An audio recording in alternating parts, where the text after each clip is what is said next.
하나님의 말씀 히브리서 4장 1절에서 11절입니다. 히브리서 4장 1절에서 11절 한 목소리로 합독하시겠습니다. 그러므로 우리는 두려워할지니 그의 안식에 들어갈 약속이 남아 있을지라도 너희 중에는 혹 이르지 못할 자가 있을까 함이라. 그들과 같이 우리도 복음 전함을 받은 자이나 들은 바 그 말씀이 그들에게 유익하지 못한 것은 듣는 자가 믿음과 길부시키지 아니함이라. 이미 믿는 우리들은 저 안식에 들어가는도다.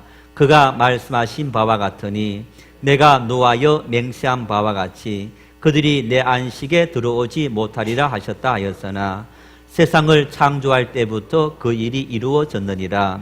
제7일에 관하여는 어딘가에 이렇게 일렀으되 하나님은 제7일에 그의 모든 일을 쉬셨다 하였으며 또다시 거기에 그들이 내 안식에 들어오지 못하리라 하였으니 그러면 거기에 들어갈 자들이 남아있거니와 복음 전함을 먼저 받은 자들은 순종하지 아니함으로 말미암아 들어가지 못하였으므로 오랜 후에 다윗의 글에 다시 어느 날을 정하여 오늘이라고 미리 이같이 일렀으되 오늘 너희가 그의 음성을 듣거든 너희 마음을 완고하게 하지 말라 하였나니 만일 여호수아가 그들에게 안식을 주었더라면 그 후에 다른 날을 말씀하지 아니하셨으리라.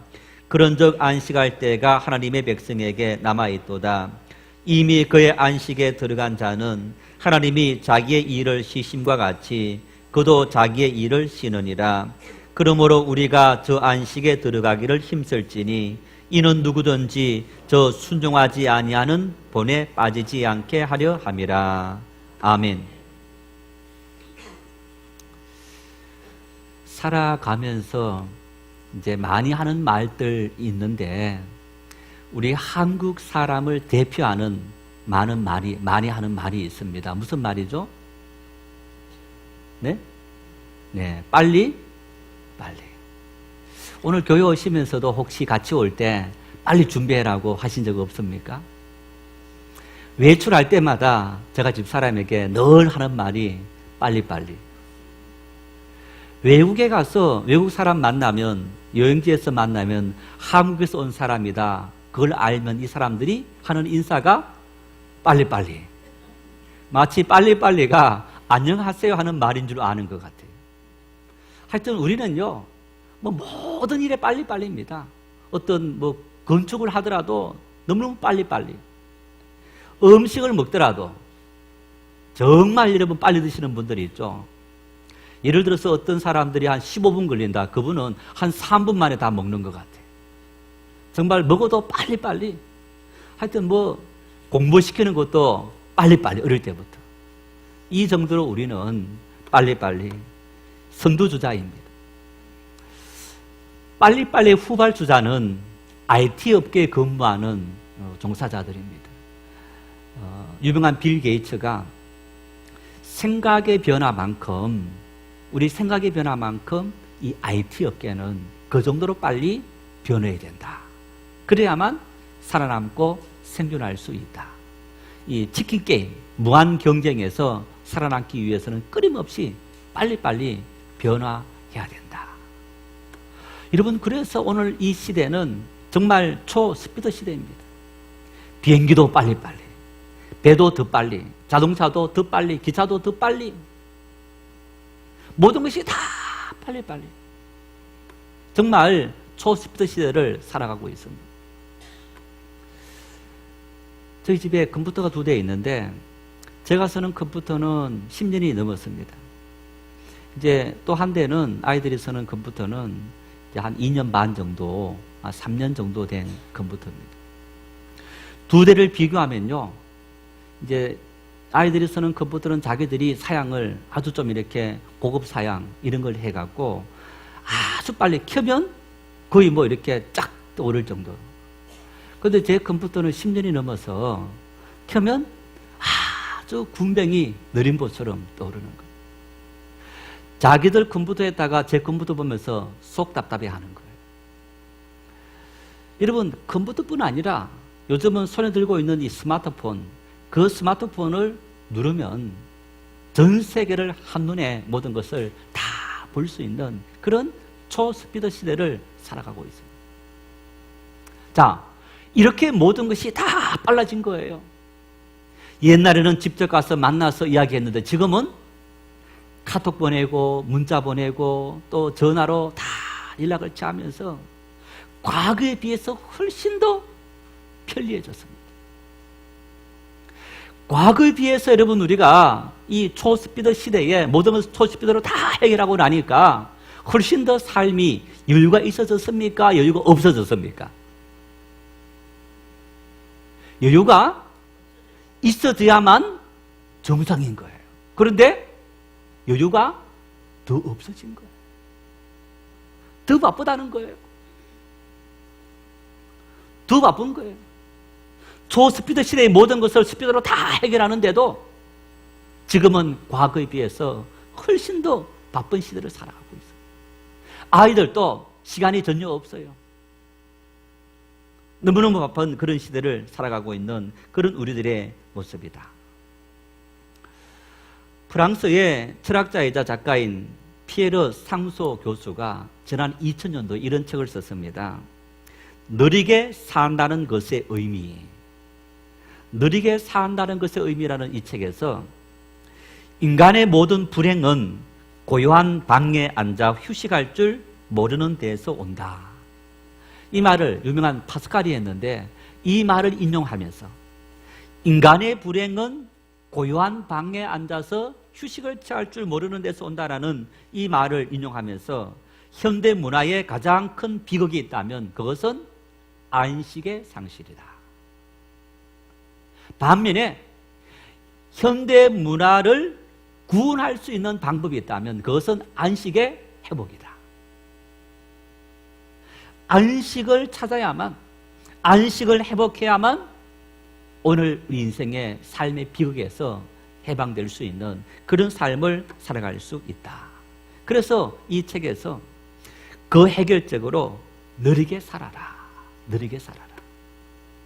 여러분, 이 느리게 산다는 의미가 모든 것을 천천히 군뱅이처럼 그렇게 하라, 그런 의미가 아닙니다. 무엇을 하든지 빨리 하는 것보다 더 중요한 것은 올바로 하는 것이 중요하다. 빨리 가는 것도 중요하지만은 가야 될 곳으로 똑바로 가는 것이 중요하다. 빨리 하는 것도 중요하지만은 정리정돈을 하면서 하는 것이 중요하다. 이런 의미가 바로 느리게 한다는 의미로 이해하고 있는 거예요. 빨리빨리 후다닥 하다 보면 여러분 집안이 그냥 엉망인 거예요. 삶의 주변이 엉망인 거예요. 빨리 살다 보니까 우리 스케줄에 빽빽하게 모든 것이 잡혀 있어서 내가 시간의 주인인데 시간이 나의 주인이 되어 살아가는 정말 이 거꾸로 된 그런 삶을 살아가는 것이 우리의 현 주소인 것. 그래서 느리게 살기 위해서 어떻게 필요하냐 9가지를 말했는데 2가지만을 소개하면 이런 겁니다. 너무너무 쉽습니다. 한가로이 거닐으라. 아무 생각 없이 산책할 때 아무 생각 없이 그냥 이렇게 하는. 근데 요즘 산책하는 것도요 운동을 목적으로. 내가 열심히 걸으면 내 몸이 건강해진다. 지난번에 그런 걸 생각하고 하는 것과 하지 않는 것 차이가 난다 했는데 이 느리게 살고 어떤 오늘 이 초스피드 시대에 우리가 안식을 얻기 위해서는 아무 생각하지 말고 그저 거닐어라. 그런 시간들이 우리에게 필요하다. 왜 그런 거냐? 우리 영혼이 쉬는 시간인 거예요. 몸만 쉬는 것이 아니고 우리 영혼도 쉬어야 되는데 바로 그런 시간들이 우리 영혼이 쉬는 시간이다 라는 얘기. 2번째는 마음의 고향을 간직해라. 마음의 고향을 간직해라. 아마 사람들은 나이가 들어가면서 자꾸만 이렇게 과거의 일들을 많이 생각하는 거예요. 요즘 치매 증상으로 모든 기억을 잃어가시는 분들이지만은 과거의 기억들일수록 더 오래 기억하는 그런 모습을 볼 수 있어요. 그 정도로 우리가 과거에 경험했던 좋은 소중한 추억들은 우리 평생에 영향을 끼치는 것을 볼 수 있습니다. 그래서 이번에 이렇게 말합니다. 어릴 때 겨울가에서 발가벗은 모습으로 멱을 감더니 그런 일들을 기억하고, 포장되지 않는 새로 뚫린 도로, 신장로에 먼지를 뒤집어쓰면서 걸어갔던 그런 기억들을 떠올려라.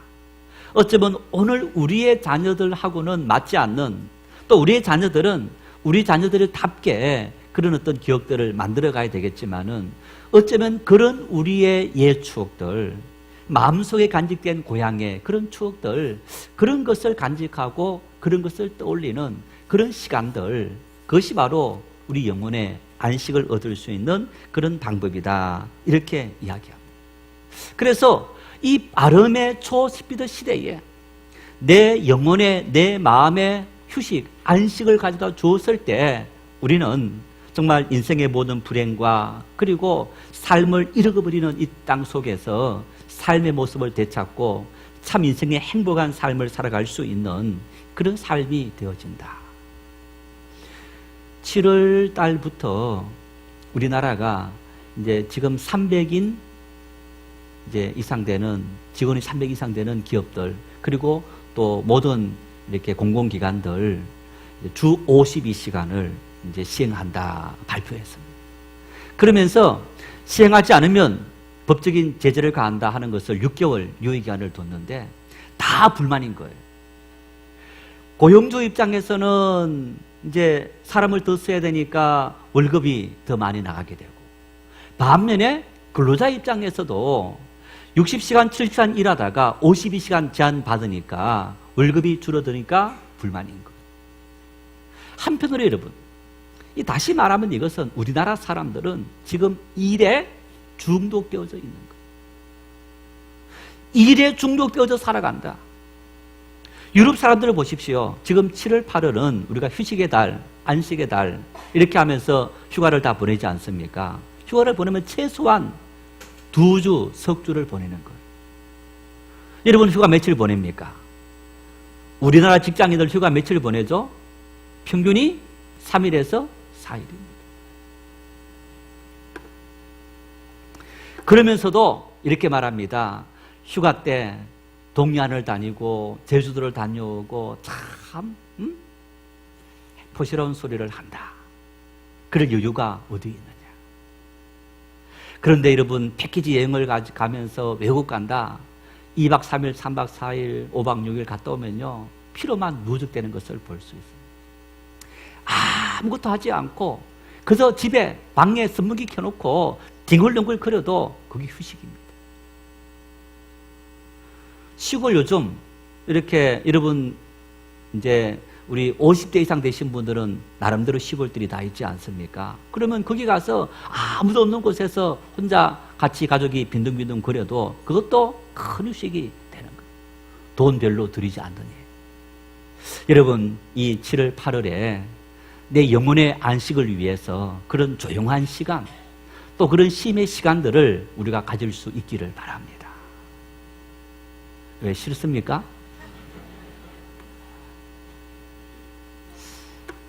오늘 이 히브리서 기자는 우리 영혼과 삶의 안식을 위해서 11절 말씀에 그러므로 우리가 저 안식에 들어가기를 힘쓸지니 이렇게 말씀합니다. 안식에 들어가기를 힘써라. 여러분 이 말씀, 이 안식이라는 말은 하나님의 나라를 말합니다. 천국을 말합니다.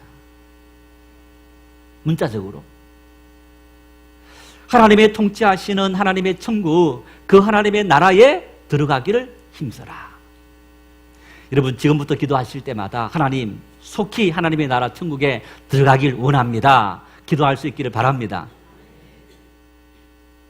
우리 젊은 사람들은 좀 문제가 있는 게 아닙니까? 자, 여러분 천국 가면 어떻게 해야 됩니까? 옆에 계신 분들하고 굿바이 해야 되지 않습니까? 하나님의 나라 천국에 들어가는 것은 우리 신앙의 핵심입니다. 영원한 하나님의 나라 천국이 있다는 사실을 믿습니까? 정말 믿으십니까? 여러분 천국이 우리 신앙인의 궁극적인 목적지가 될 수 있기를 바랍니다. 이거 없으면 오늘 이 자리에 놓을 필요가 없는 거예요. 하나님을 예배할 필요가 없는 거예요. 근사님 말씀처럼 인생의 가장 불쌍한 존재인 거예요. 하나님의 나라가 있다는 사실을 믿을 때는 이 땅에서 좀 힘들고 어려워도 능히 참고 견디는 거예요. 제가 이제 미국에 갔을 때 콜로라도 스프링스라는 미국 중부의 고산지대입니다. 해발 1500m가 넘는 곳인데 거기에서 3일 동안 체류하는데 고산증이 온 거예요. 높은 산에 올라가서 산수도 좀 부족하고 고산증이 생겨서 계속 이 오바이트가 생기는 그런 울렁울렁 증상이 생기는 거예요. 가만히 이렇게 서서 한참을 다니면 막 정신이 팽 돌기도 하고 막 그렇게 해서 못 다니면서 계속 물을 마시면서 시간만 있으면 들어누워야 되는 거예요. 정말 빨리 집에 돌아가고 싶다 했겠습니까? 안 했겠습니까? 그런 마음이 생기면서도 야, 어떻게 왔는데 와서 다 보고 가야지. 오바이트 생기는 그런 거 참고 기회만 있으면 들어눕고 물 마시면서 그러면서도 다 다니는 거예요. 해야 될 일을 다 하는 거예요. 우리가 살아가면서 지금 삶에 작은 아픔들이 오고 가난이 오고 문제가 온다. 여러분, 하나님의 나라가 있기 때문에 참을 수 있고 견딜 수 있는 거예요. 이게 우리에게 하나님의 나라가 있다는 사실을 믿는 사람의 큰 힘이고 능력이라는 사실을 믿을 수 있기를 바랍니다. 요한 1서 5장 13절 말씀 같이 읽겠습니다.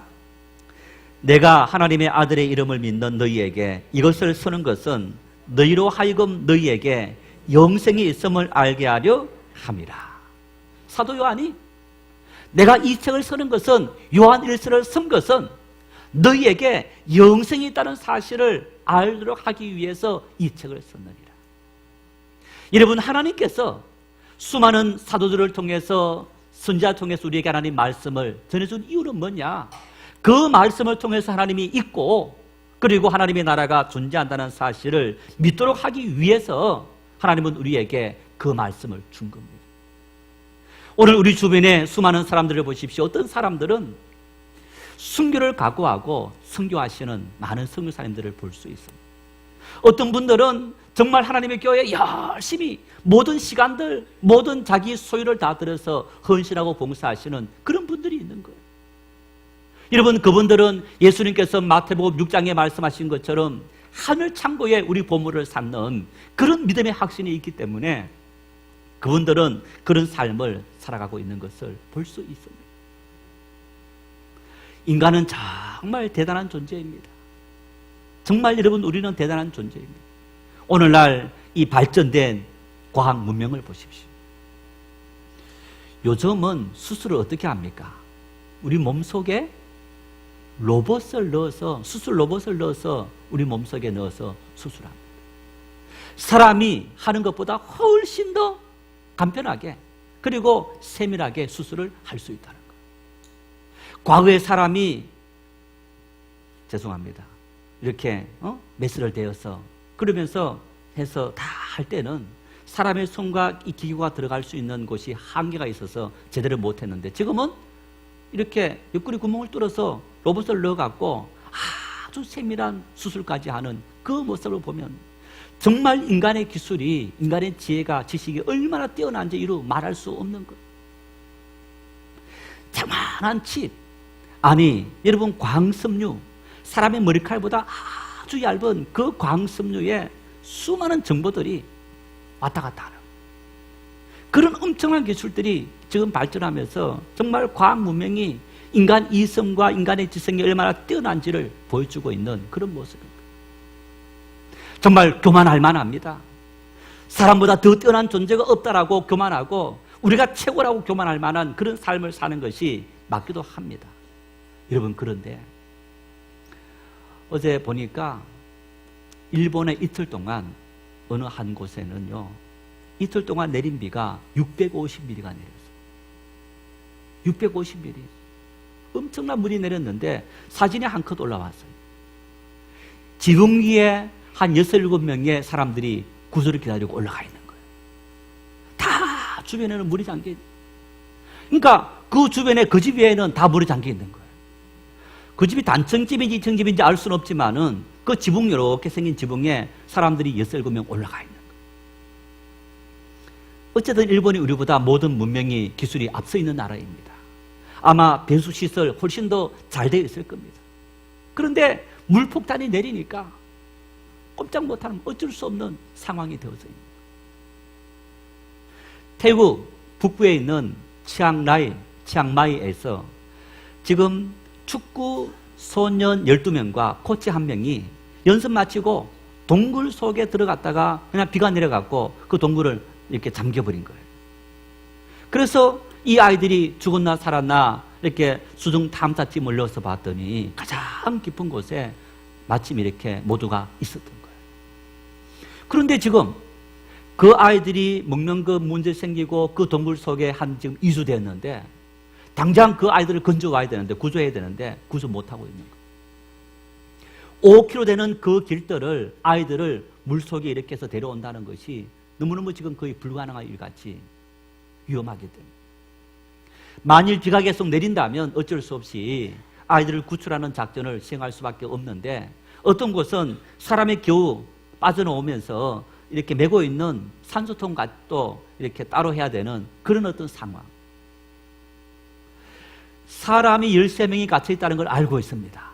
그리고 그 동굴이 어떻게 생겨먹은 걸 다 알고 있어요. 그런데도 구조하지 못하는 이 엄청난 과학 문명이 발전했지만은 거대한 자연 앞에 사람은 아주 약한 존재라는 것을 우리는 인정하지 않을 수 없는 이런 일들이 비일비재하게 생기고 있더라는 거예요. 비행기가 인도양에 떨어졌어요. 어디 떨어졌는지 아직까지 찾지 못합니다. 말레이시아 비행기.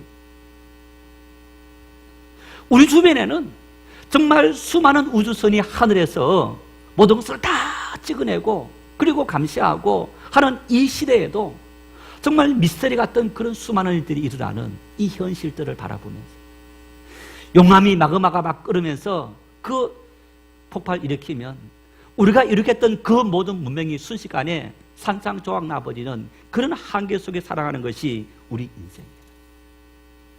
여러분, 이런 자연을 보면요, 우리는 겸손해야 됩니다.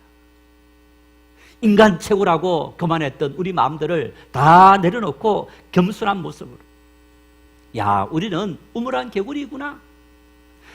우리가 영역한 그 영역이 전부인 것처럼 보였지만은 이 세상은 우리가 알지 못하는 더 엄청난 세상이 존재하고 더 넓은 세상이 존재하고 그리고 더 다양한 방법이 존재하더라라는 사실을 인정하지 않을 수 없는 그런 삶이 우리의 현실이다. 성도 여러분, 하나님 말씀을 믿고 받아들이시길 바랍니다. 천국이 있다는 사실을 인정할 수 있기를 바랍니다. 아무리 내가 똑똑하다 할지라도 내 이성과 내 경험이 인정하지 못하고 받아들이지 못한다 할지라도 천국이 있다는 사실을 분명히 믿을 수 있기를 바랍니다. 그런데 이 말씀이 놀라운 사실을 말합니다. 천국이 있는데 이 말씀 속에 이렇게 말씀합니다. 3절 말씀 같이 읽겠습니다. 이미 믿는 우리들은 저 안식에 들어가는도다. 그가 말씀하신 바와 같으니 내가 노하여 맹세한 바와 같이 그들이 내 안식에 들어오지 못하리라 하셨다 하였으나 세상을 창조할 때부터 그 일이 이루어졌느니라. 이미 믿는 우리들은 저 안식에 들어가는도다. 이미 믿는 우리는 천국에 들어갔다, 이렇게 말합니다. 여러분, 천국에 들어갔습니까? 안 들어갔습니까? 이미 믿는 우리들은 저 안식에 들어가는도다 했는데 안 믿으세요? 이 말씀을 우리가 어떻게 이해해야 될까요? 들어가는도다, 이 동사 헬라 말이 에이세르 코메타라는 말인데 이 말은 이런 의미가 있습니다. 믿음으로 사는 자들은 이미 하나님의 나라에 참여한 바 된 자들이고 그리고 장차 그 나라에 분명히 들어갈 거다. 이정적인 의미가 있는 거예요. 장차 미래에도 그 나라에 분명히 들어가는데 이 땅에서 지금 사는 동안에도 하나님의 나라에 이미 참여한 바 된 사람이다. 어떤 의미일까요? 그래서 이 말씀은 우리가 하나님의 나라의 미래에 들어간다. 영토적인 개념입니다. 영토적인 개념. 하나님의 나라가 있고 그 영토에 우리가 들어가서 산다. 그런데 여러분, 하나님의 나라가 저곳에 있는데 예를 들어서 우리 대통령이 지난번 우리 월드컵 할 때 러시아 월드컵 때 러시아 갔다가 우리 선수들 응원도 했어요. 자, 러시아에 우리 대통령이 있을 때 그 대통령, 우리 문재인 대통령이 우리 백성들에 대한 통치권을 그곳에서 행사합니까? 안 합니까? 행사하는 거예요. 러시아에 있어도 한국 대통령. 이 말씀을 쉽게 이해하자면 이렇게 이해할 수 있습니다. 요한복음 14장 26절 27절 말씀 함께 읽겠습니다. 보혜사 곧 아버지께서 내 이름으로 보내실 성령 그가 너희에게 모든 것을 가르치고 내가 너희에게 말한 모든 것을 생각나게 하시리라. 평안을 너희에게 끼치노니 곧 나의 평안을 너희에게 주노라. 내가 너희에게 주는 것은 세상에 주는 것과 같이 아니하니라. 너희는 마음에 근심하지도 말고 두려워하지도 말라. 자, 이 말씀을 보니까 예수님께서 내가 너희를 위해서, 내가 가서 너희를 위해서 뭘 보내주신다고요? 보혜사 성령을 보내주신다. 보혜사 성령은 누굽니까? 하나님이십니다. 삼위일체 하나님. 자, 보혜사 성령이 누구에게 임합니까? 믿는 그리스도인들에게. 오늘 우리가 주는 그리스도시요 살아계신 하나님의 아들이십니다 라고 고백한 것은 성령이 이미 내 속에 내주하고 있다. 함께하고 있다. 여러분, 하나님께서 나와 함께 하신다. 그래서 고린도전서 3장에는 너희는 하나님의 성령이 가신 하나님의 집인 줄 성전인 줄 알지 못하느냐. 하나님께서 우리 속에 내주하시고 함께 하신다. 그래서 이 말씀 속에 이렇게 말합니다. 두려워하지 말아라. 염려하지 말아라. 걱정하지 말아라. 왜 하나님께서 함께 하시면 염려하고 두려워하고 걱정하지 말아야 합니까? 우리가 염려하고 걱정하는 이유는 왜 그런 겁니까? 이 세상에 살고 이 세상의 방법을 보니까 병들면 죽고 가난하면 문제가 생기고 힘들어진다. 누구와 마음에 상처가 있고 아픔이 있다. 갈등이 있다. 참 인생이 힘들구나. 힘듭니다. 그런데 이렇게 말씀합니다. 하나님께서 너희 속에 함께 하시고 하나님의 영이 너희 속에 함께 하시면 너희가 근심하지 말라, 두려워하지 말라. 왜? 너희들이 가졌던 힘들다, 어렵다, 고통스럽다라는 것은 어떤 누구 기준입니까? 내 기준입니다. 이 세상 기준입니다. 그런데 하나님께서 지금 내 속에 함께 하셔서 나를 통치하신다는 것은 누구 기준을 따라 살아라는 얘기입니까? 하나님의 기준을 따라 살아라. 하나님께서 통치하신다. 하나님께서 함께 하셔서 하나님께서 통치하신다. 하나님의 안식에 참여했다. 그 의미는 지금부터 우리는 하나님의 기준을 따라서 하나님의 방법을 따라서 살아간다라는 의미가 있다는 얘기. 여러분, 하나님의 방법, 하나님의 기준, 우리가 무엇을 통해서 확인할 수 있느냐? 예수님의 3년 동안 공생의 사역을 통해서 확인할 수 있습니다. 예수님께서 요단강에서 세례를 받으시고 그 이후 하신 사역을 보십시오. 가장 먼저 어떤 일을 했느냐? 가나 혼인잔치에서 물로 포도주를 만든 거예요. 가능한 일입니까? 불가능한 일입니까? 사람으로서는 불가능합니다. 이 세상 원리로서는 불가능해요. 그런데 하나님의 원리는 이 세상 원리를 초월하는 거예요. 하나님은 이 세상 원리에 매이지 않는 거예요. 우리의 생각으로 이 자연의 법칙으로는 불가능한 일이지만 하나님의 원리로는 그것이 가능하다 라는 것을 예수님의 사역은 우리에게 보여준 겁니다. 물로 포도주를 만들고 바람이 막 거세게 붑니다. 고요하라 잠잠하라 말씀하시니까 그 자연이 예수님 말씀을 듣고 고요하고 잠잠하게 되었더라.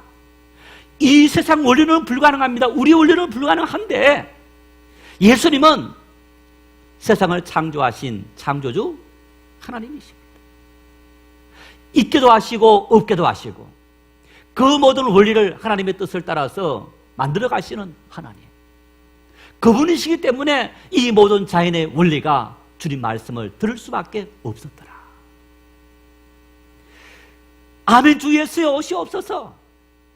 너희가 이미 그 안식에 들어갔고 너희가 안식을 사모해라. 그 얘기는요, 하나님께서 이 땅에 나에게 임재하셔서 내가 이 땅의 원칙과 원리를 따라 살아가는 사람이 아니라 하나님의 통치를 따라 살아가는 하나님의 사람이 되길 사모해라 라고 말씀하시는.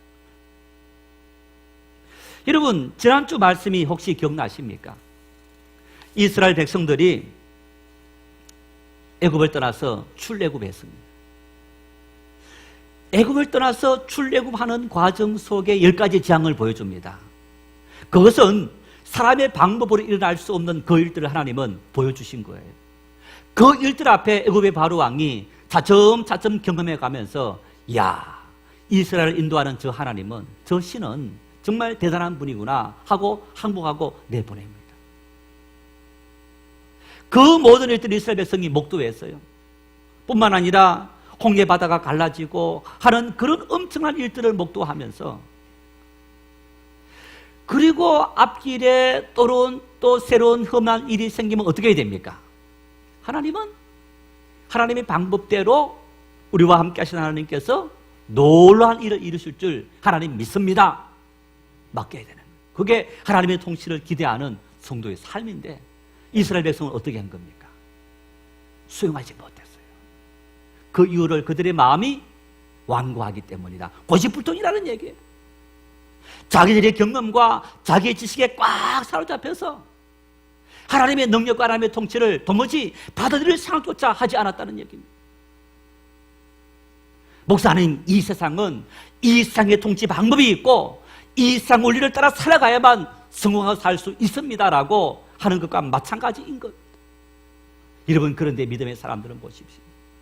우리 주변에 수많은 믿음의 사람들이 이야기합니다.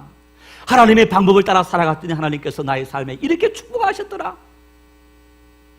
어떤 세탁소 하시는 집사님은요, 남서교 회장을 하면서 토요일 주일은 문을 닫고 아무것도 안 했는데 나중에 시간이 지나서 보았더니 그 토요일 주일 쉬었던 그 두 해가 자기 수입이 가장 많이 생겼던 해였더라. 그렇게 간증하고 고백하는 거예요. 하나님 앞에 내가 11조를 바쳤더니 하나님께서 내 삶에 축복해 주셔서 이렇게 엄청난 부를 이루고 가도록 하나님께서 나에게 복을 주셨더라. 내가 하나님의 주일을, 안식일을 열심히 지키려고 했더니 하나님께서 내 자식을 똑똑하게 만들어서 의대에 갈 수 있도록 하나님께서 나에게 복을 주셨더라. 그런 믿음의 사람들이 수없이 많이 있는 것을 여러분 아마 알고 있을 겁니다. 우리가 믿음의 눈으로 하나님의 안식에 참여하기 위해서 하나님의 통치를 받아들이고 하나님의 방법을 따라 살아가려고 애를 쓰고 노력할 때 하나님은 우리에게 복을 주시고 은혜를 주시는 줄 믿으시기를 바랍니다. 왜 이렇게 은혜를 주시느냐? 4절 말씀 같이 읽겠습니다.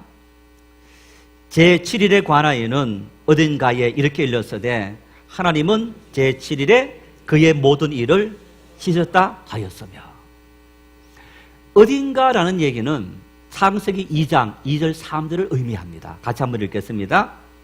하나님이 그가 하시던 일을 일곱째 날에 마치시니 그가 하시던 모든 일을 그치고 일곱째 날에 안식하시니라. 하나님이 그 일곱째 날을 복되게 하사 거룩하게 하셨으니 이는 하나님이 그 창조하시며 만드시던 모든 일을 마치시고 그 날에 안식하셨음이니라. 창세기 1장 2장 하나님께서 안식했더라 하는 말씀인데요. 여러분, 하나님께서 이제 안식하시고 만드시고 7일에 안식했더라. 그러면 하나님의 일이 끝난 겁니까? 아직 끝나지 아니한 겁니까? 창조하신 걸로 하나님의 일이 끝난 게 아닙니다.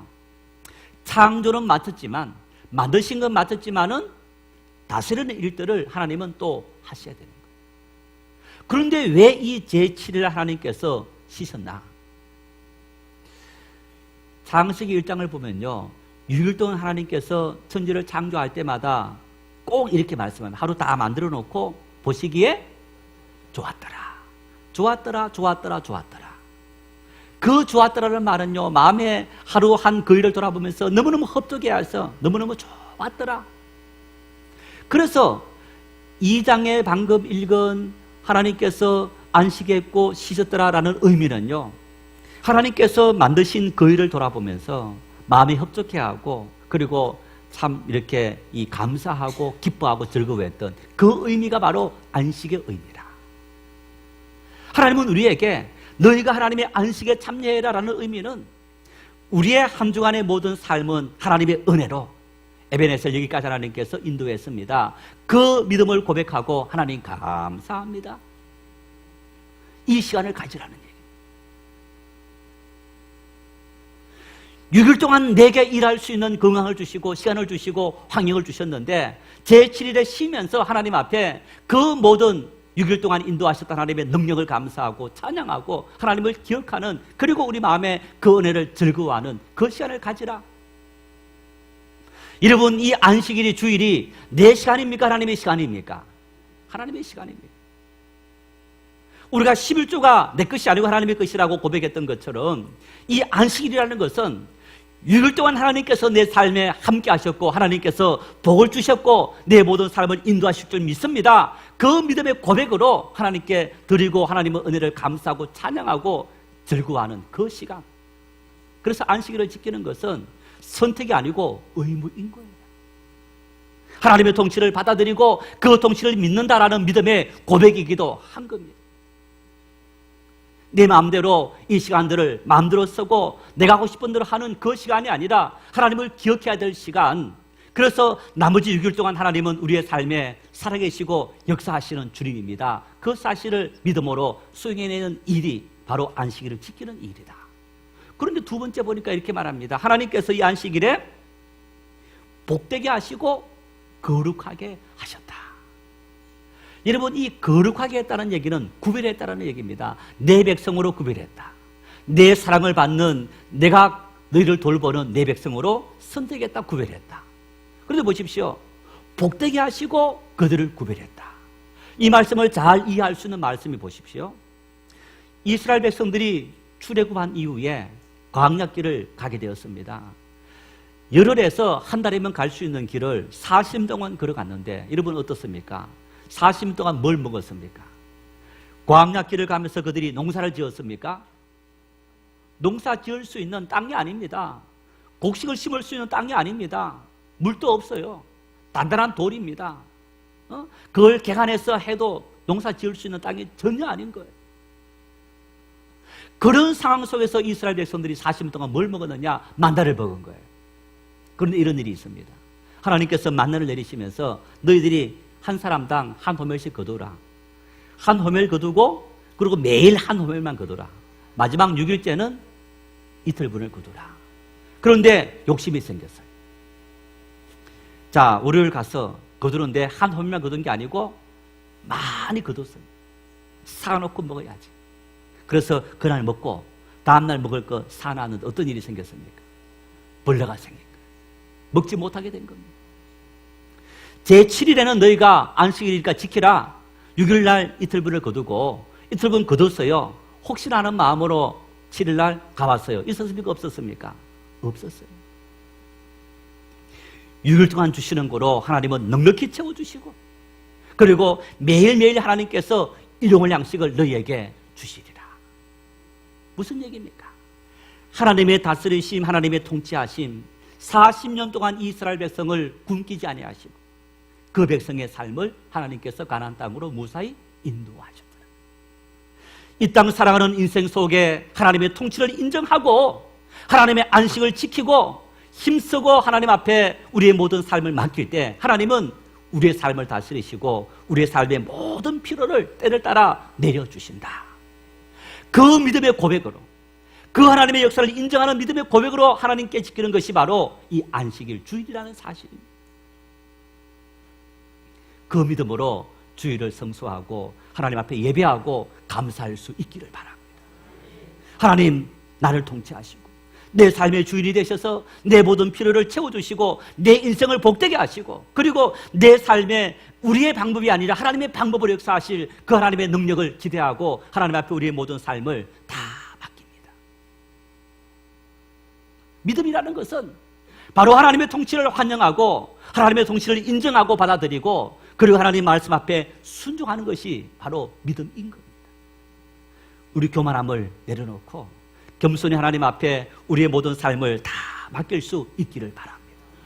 내 생각으로는 더디지만은, 느리지만은 하나님은 그 느림 중에 하나님의 뜻을 이루시고 우리의 모든 삶을 인도하신다. 그래서 하나님 앞에 기도하고 기다리고 기대하는 그런 믿음의 사람이 되어서 내 능력과 내 은혜가 아니라 하나님의 능력과 하나님의 은혜를 매일의 삶을 통해 경험하는 그런 축복된 사람들이 될 수 있기를 바랍니다.